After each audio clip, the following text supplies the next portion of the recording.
My name is Micheline Tenor. I'm from Nova Scotia, Canada. I was diagnosed October 2023 of colon cancer. I had been sick for almost a year trying to figure out what was wrong. Kept getting worse and worse and worse until eventually I did get diagnosed. When I did, I was unfortunately stage 4.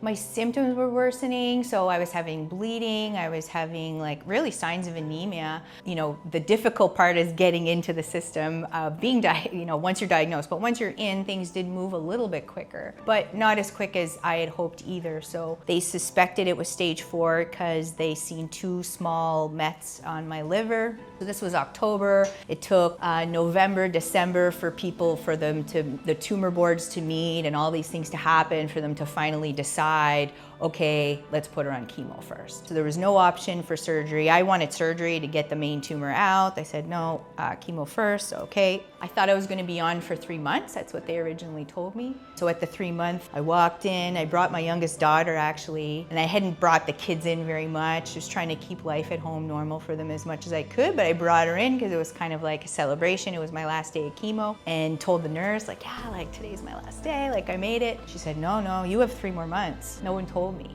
Just feeling left out of decisions that were being made about me. I was really interested in nutrition and holistic things. So yeah, I think one day I had just put in the online kind of request for a consult, and then Gabriella called me the next day. So I spoke with her and had a really good conversation, and she told me that I could have a consult with Dr. Perez. So I was like, okay, wow. And I was like, oh, how much is that gonna be? And she's like, no, it's a free consult. And I was like, oh, wow. I had a consult in the US, cost me $15,000. What ended up being numerous phone calls with Dr. Perez that was very helpful to me.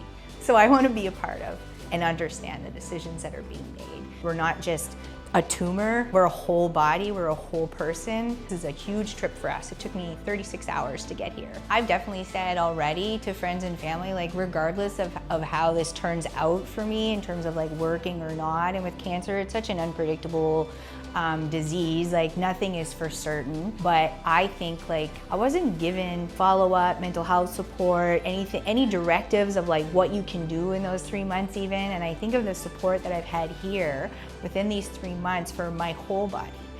Exercise, nutrition, mental health, all of these things have been so healing.